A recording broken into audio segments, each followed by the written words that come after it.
Hey, what's up guys? This is Church of Caboose, and I'm finally getting around to being able to put out a guide for you guys about the raid. We're going to go one encounter at a time. So in this video, we're doing just the first encounter. And yes, if you saw my video where I ranted about the Garden of Salvation raid, I finally beat it.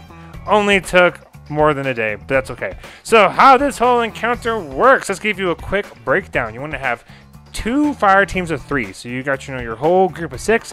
Want to split you guys into 2 groups of 3.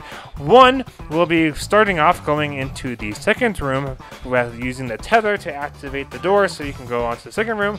The other team will stay in the room you spawn in that you can see when we started this whole video, and you guys will be picking up the voltaic charges. And what those are is the harpy will move, spit out a little voltaic charge, and if you don't pick it up, the whole game gets wiped. It gets wiped, so they're very important. How I would suggest going about your fire teams is one of the things you do once you split into your 2 groups of 3, is you're like, hey, you get the first charge. Hey, I got the second charge. Hey, you get the third charge. And that way you know what order you're picking it up in. Now, when you do pick up a voltaic charge, you have about 2 minutes until you can pick up another one without dying. So make sure you are trying to pay attention to your timers and that your team that is ahead of you that's clearing out the next room is going as fast as they can, so you don't need to use a 4th charge. But if you do have to sacrifice yourself, I'm sure you'll be redeemed the raid hero and no one will be that mad about it. But anyways, that's how generically this works. You have one team goes forward, they clear out all the ads to include an overload minotaur, so make sure you have on overload rounds. Then you kill an angelic harpy. You open the door with the tether just like you see here. Make sure you remember how the tether works, just like I mentioned in the screen earlier, because you use the tether the whole time. Now we're going to go real quick by the gameplay so I can show you guys what we are doing. So I am right now on the team going forward. So we opened up that door. We cleared out all the ads. I'm going to hop on down real nice and careful and get more of the ads. And then we're going to kill an overlord, kill an angelic, do another tether to open the door, and then we stay there and we do the voltaic charges. Now, before we got some time before we do the voltaic charges, let's talk real quick about loadouts. I'm sure many of you are new to Destiny and quite reasonably do not have the Izanagi's Burden Recluse or a Swarm of the Raven with spike grenades or a Wendigo. The Wendigo is a pinnacle you can get from the Vanguard. The Izanagi's Burden is a quest thing from the Black Armory with the mysterious box, and the Recluse is from the competitive playlist. Now, if you're able to, Recluse is something you should definitely try to get because it is a beast of a gun.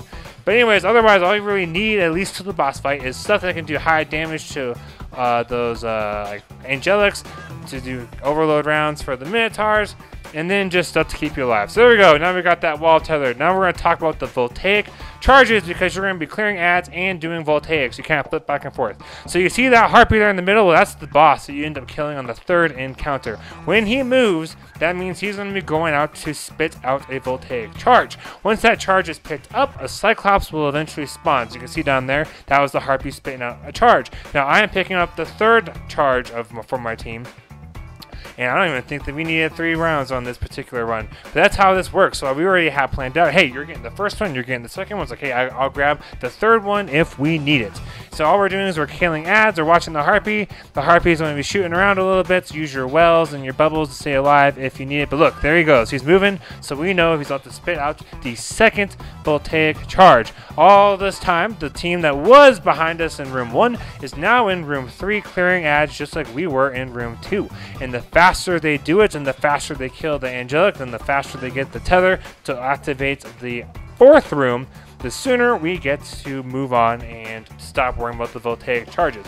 Now remember, just like I got killed, Cyclopses will get spawned in as voltaic charges are picked up. So just keep that in mind. Even though I'm at about 950-ish in this particular run, they can still one-shot you. So don't be too cocky. And there we go. See, I didn't even need 3 pickups. When you see that harpy going to the floor, you know it is your turn for you and your fire team to leapfrog ahead to the next room. And as you can see, the team that was doing the angelics and all that ads is staying here, while my fire team that was just doing the voltaic charges is going ahead to clear the ads and do the tethers. Now there is a trick for this last room we are going to.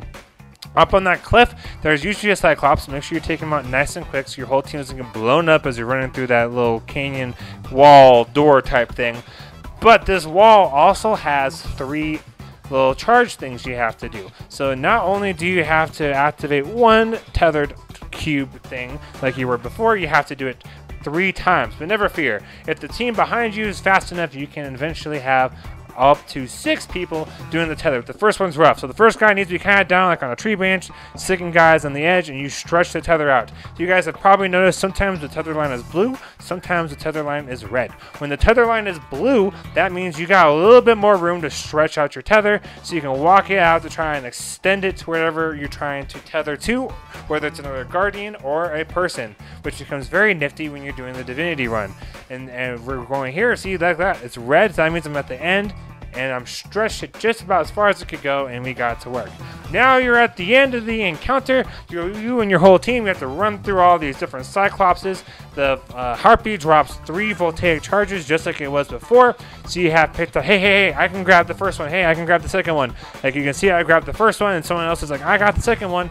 And we're all talking about it. Now be careful, these Cyclopses can still one-shot you.